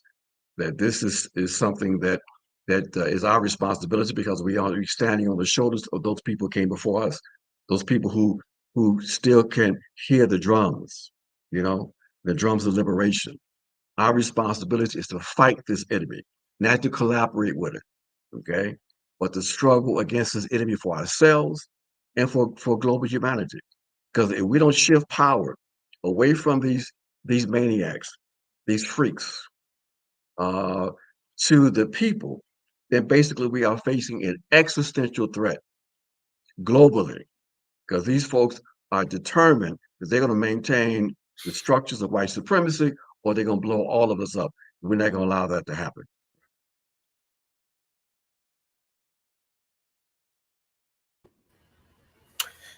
I'm looking at the time, but we said we'll extend it for you. I did want to know, Kamal, if we wanted to get a question in about Iran, your most recent trip, if you wanted to talk about that briefly, I'll give you the space to do that.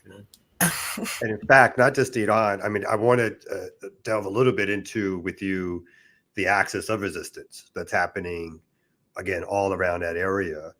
And, obviously, we've recently seen the technological advances that Israel has through, the Western axis of NATO and the work that it does to suppress the axis of resistance. But I was saying this a few days ago.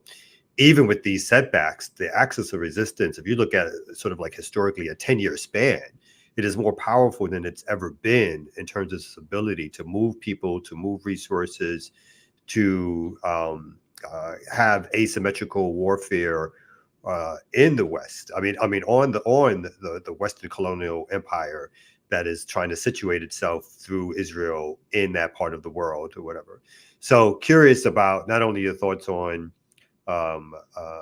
Iran's role in fighting back, but what is it that you see either in Iran as someone who's helping to spearhead that we can sort of take something out of or from in some ways?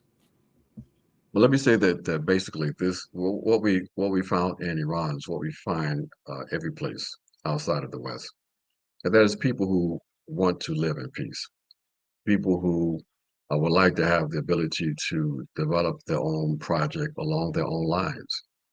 But they are usually unable to do that because they found themselves in the crosshairs of U.S. destabilization and violence. So the axis of resistance is a collaborative force that out of necessity has been created to, in fact, oppose U.S. imperialism in Asia, in West Asia. It is a structure that has not abandoned, like so many other peoples and nations in Asia.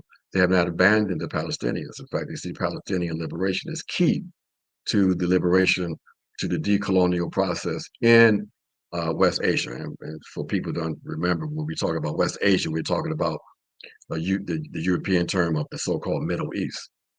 And so this is what they are looking for, and they recognize that to counter the ease in which the U.S. and the West can mobilize against Iran, that they need to have deeper relationships with the peoples of the world.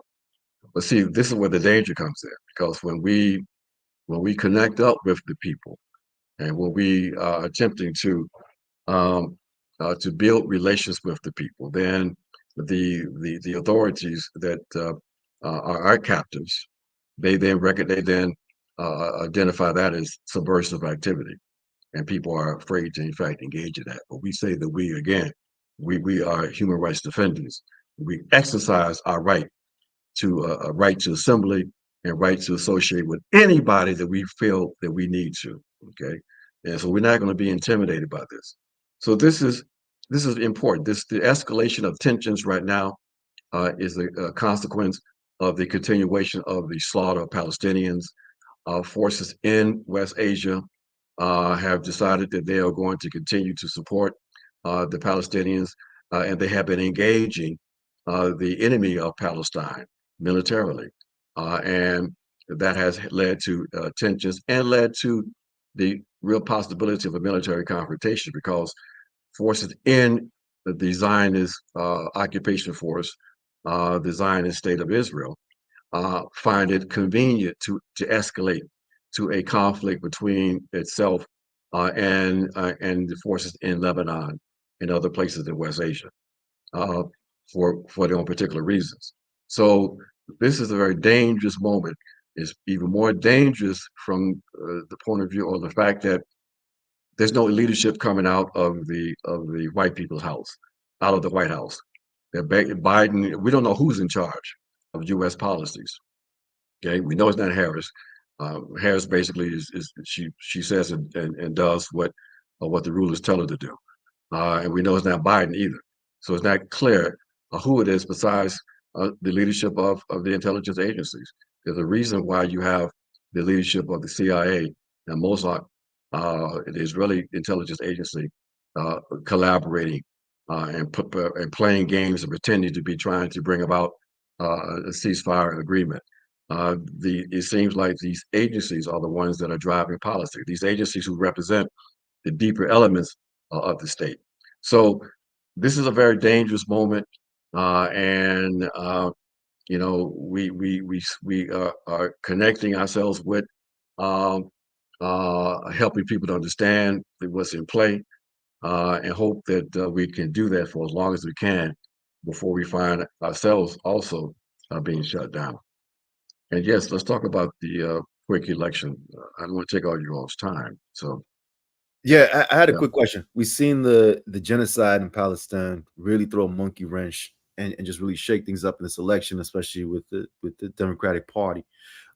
We have seen the rise of the Green Party and Dr. Jill Stein's popularity, especially with Muslim voters. And we have also seen an unprecedented response from the Democrats in them just really going out of their way to attack Dr. Stein, to attack the Green Party, with AOC, right? Even going so as far as to even claim her working family's party affiliation as being down with third parties, right? Butch, Dr. Will was on Mark Lamont Hill's show yesterday talking a little bit about how to grow the Green Party, right? The approach to the Green Party.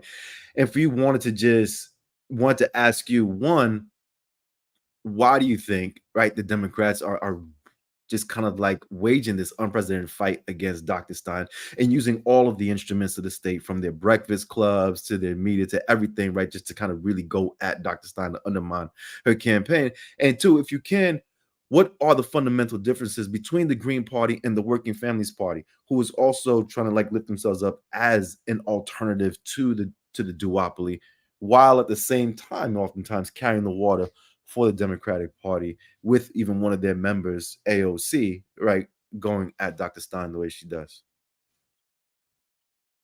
Well, you know, the Democrats are panicking because of the numbers and in some of these key states.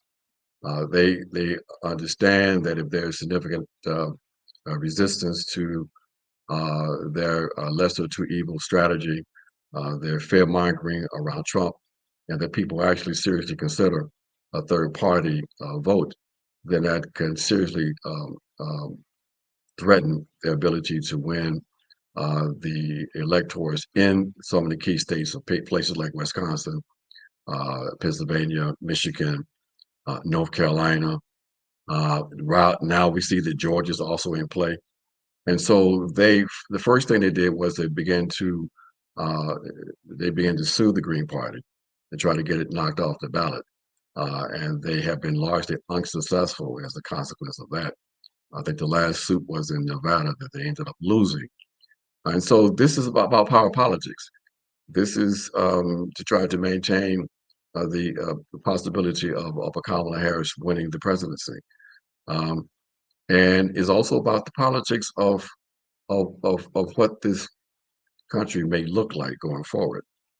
For those people who involve themselves in the electoral process, it's important for people to understand that there are in fact differences. That the Green Party platform is a platform that is fairly progressive. In fact, there's elements that are in fact radical, and that it presents a alternative view of how politics and the society can be organized, and that is a real threat because it goes further than the kind of soft social democracy represented by the Sanders campaign, for example.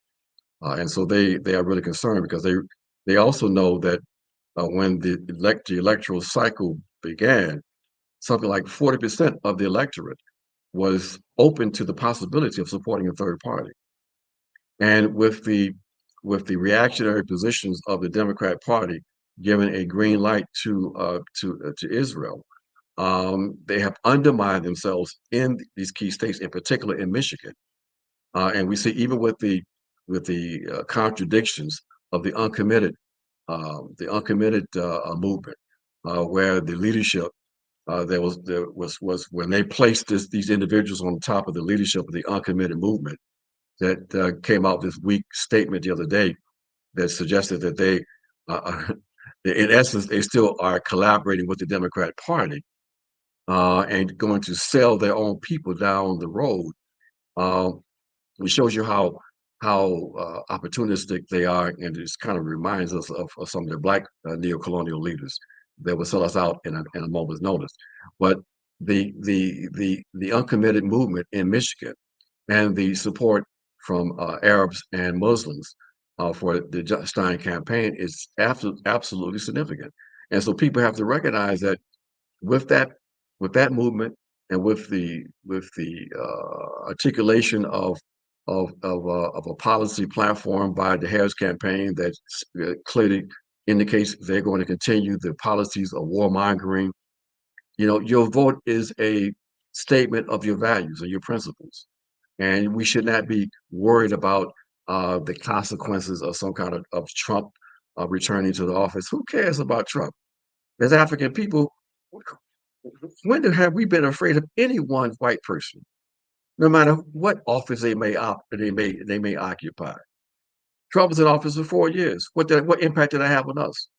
And this struggle that we engage in is a protracted struggle that we got to wage, no matter who sits in the white people's house. This notion that Trump would be worse than the Democrats is absolute nonsense, especially when you look at, again, the elements driving the fascistic forces in this country. Okay, so we should be about our principles, our values, and not worry about something like that. We have to watch it because there will be some significant negative consequences, like this deportation plan that Trump has, and we see the kind of inroads that the Trumpian forces have made among unconscious Africans who are now some of the most belligerent voices against so-called immigration. These are all real phenomena, but real phenomena that we can deal with ourselves through our organizations. So we're not going to be distracted and confused by, this intra-bourgeois struggle between the national bourgeoisie and the international bourgeoisie represented by the neoliberal forces. We understand the class dynamics of that. We've got to recognize what our interests are and organize around those interests. So the electoral process is an opportunity to engage the people, to elevate certain kinds of perspectives on certain issues, and to build our forces. That's all we can do with this electoral process. And understand this, it shouldn't just be the focus on the national level, but on every other level. There's opportunities there for us to engage this process. We're not saying you put all your eggs in that basket of electoralism, but it's irresponsible to pretend like with millions of our people participating in that process, that we're supposed to just stand aloof from that. That's petty bourgeois elitism. And I reject that on a personal level because basically it makes no sense and it plays right into the interests of the enemy. So you talked about this a little earlier, and I think, I don't know if most of us on the screen right now, sort of like we have friends, comrades, allies who are in the sort of the intermediate camp who think of themselves, they're leftists, they're radicals, but who are still pushing this idea of Kamala over right-wing Republican fascism. And then there's others of us, and I put myself in this category, who are like, you need to make a break. We need to make a clear, hard break. And I don't engage in a lot of electoral work, particularly at the national level, but I'm like, even if you're to take yourself seriously as an electoral force, if you don't break away from the people who are constantly shitting on you, who are constantly grabbing up what you consider to be your constituency and having them vote for you, and you get nothing out of it. And you can't tell those people to close the door on those people for one election cycle at the least, and tell them to go to hell and make them come back to you so that you can have your demands even thought about, then you're not even engaging in struggle. You're basically being pushed into something or being led into something because you either get monetary benefit out of it, ideologically you're weak, you like access, you like resources. I can't even understand at this stage, again, the idea that you don't make a hard break from the neoliberal fascism that we are seeing happening right now. It's not even, it's not like just some talk on the side. It's like, it's in our face. Actual genocide is happening. As you said, the State Department, other Democrat-operated localities are going after organizers, activists, radicals on the ground as we speak, all by this neoliberal wing of the one-party, two-wing system. So when folks don't even challenge the idea that they need to break away from the Democratic Party and do something outside of it, to me, it just speaks to, again, either the sort of elite capture or the weakness that we feel, or the I don't know if it's the scarcity or I guess all these factors play a role in what keeps people still at the table of the Democratic neoliberals. They don't want to come off the plantation. Massa makes it very convenient for them to stay on the plantation. And look at the amount of money that's sloshing around in the society today. Obscene amounts of money. And these are investments. They're investments to undermine, to blunt the radicalization of the masses of the people. You're able to co-opt and pay off and corrupt the petty bourgeoisie. Then you leave working class organizations by themselves, and basically you can undermine them and attack them. Okay, so this is part of their strategy of maintaining their power, maintaining the status quo. But in their panic, even the issues like the Workers' Party, there's really has always been an addendum to the Democrat Party, because the Democrats are suggesting there can be no opposition, no even appearance of anything other than complete support for the Democrats. So the Workers' Party becomes a target of their undermining. We have to make no mistake that the fact of the matter is that Kamala is in fact a fascist. Neoliberalism is fascism. It's a particular form of fascism. Okay, and we've got to be clear about that and say it. Perspective of that the Democrats are a driving force on fascism is a relatively new one, because again, they've been successful in having us diverted against or toward this Trumpian phenomenon. And we've got to maintain our own values and principles. Even then, for example, the Green Party and the Jill Stein campaign, we can't put all our eggs in any kind of electoral basket. Because just the other day, I think it's yesterday, unfortunately, the Stein campaign came out with a commentary that it's just objectively reactionary. Because they went on this show with Mahdi Hassan, one of the best. He's a liberal, but he's one of the best interviewers out there on the planet. And you go on here and you get twisted up, and he's putting pressure on you to demand that Putin's a war criminal and Assad is a war criminal, and then you come back with a statement like what we saw, I think, yesterday coming out, basically an attempt to try to put everybody in this one basket of the so-called war criminals, which speak and play right into the ideological positions of the empire. We can't allow that. It doesn't mean that you don't have to, you won't support the Stein campaign as an alternative. But at the same time, we maintain our political and ideological independence, and we critique and criticize anybody that is playing a role consciously or inadvertently, that's propping up the ideological legitimacy of this system, including Jill Stein. So we got time for maybe one, if folks have one more statement or question, anything else they want to end on? No, I think he's covered what I needed.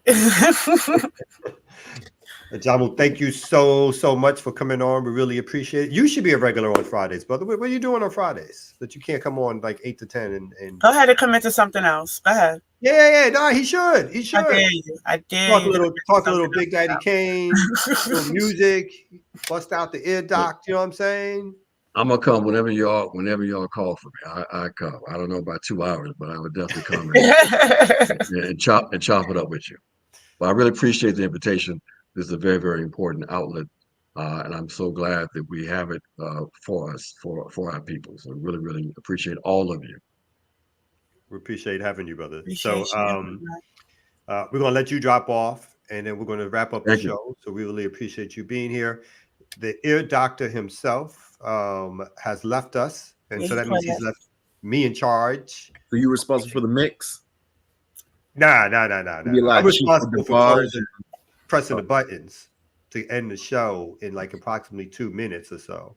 So I'm trying to find those buttons, you know, so that I don't want. What I usually do is I end the show, and then I don't push the end stream button, and we come back on for like 30 seconds or 10 seconds, and it's this awkward thing and shit. So you know, but I'm trying. Did you realize you figure how you're gonna record live from Ireland and give us some on the ground? Yeah, they got Instagram and all the rest of that shit. I'm gonna do all that. I'm gonna do live. It's just not gonna be at 9 o'clock. I don't know what 9 o'clock in the morning is for them, so I'm not sure if that's gonna be live or not or whatever. But you know how to do Instagram live come out? I've done. I could do X live, the Twitter shit live. I've done that before. I'm gonna do segments though. Hey, so look, folks, be careful. You old man. You Shannon Sharp age. Be careful with that Instagram live. Careful with that Instagram live. We see how you like showing your topless shirts on. Stupid pictures, right? Yeah, man. Be easy. I'm gonna try to be easy, but you never know. You know, not purposeful. You know what I'm saying? I've been working out. The white power structures got Uncle Shannon and Michael Eric Dyson caught up these days. Be careful. Be careful. Yeah, I do no DMing, just to let people know now. I don't DM.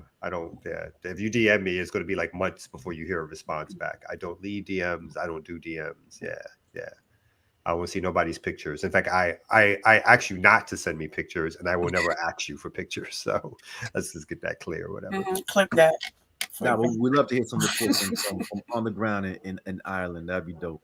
Yeah. So anything coming up for folks as we jump off? Erica, do you have anything coming up that you want to ask us, tell about in terms of? No, we're prepping for the AFRICOM Month of Action. Every year BAP we take over the whole month of October with different actions, teachings around AFRICOM, banner drops. So we're encouraging people to jump in and get involved. You can learn how you can. There's a toolkit on blackallianceforpeace.com on the Africa page, so you can learn more about how you can participate in that. And locally, you can look out for us. We have a report back. We had some members go to the Sahel and Nicaragua and Cuba, so they're going to be talking about their experiences there on the 4th of Red Emmas. And then we have a town hall coming up, and we also have I'll be in Dr. Ball's classroom talking about AFRICOM next month. So look out for that. Oh, and our beautiful membership convening that I will be seeing you at, Kamal, because you'll be a lovely speaker, FYI. Yes. Yay. Yeah, I gotta buy that ticket. Yay. Hiram, you got anything coming up you want to name? You good?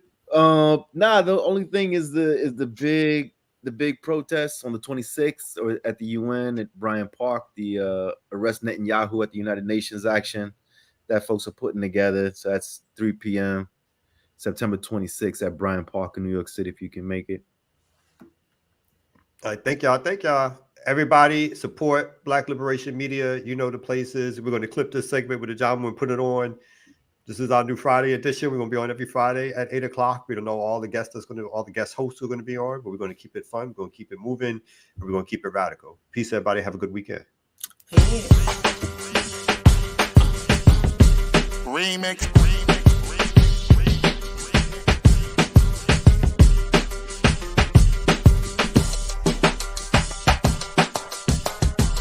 Remix.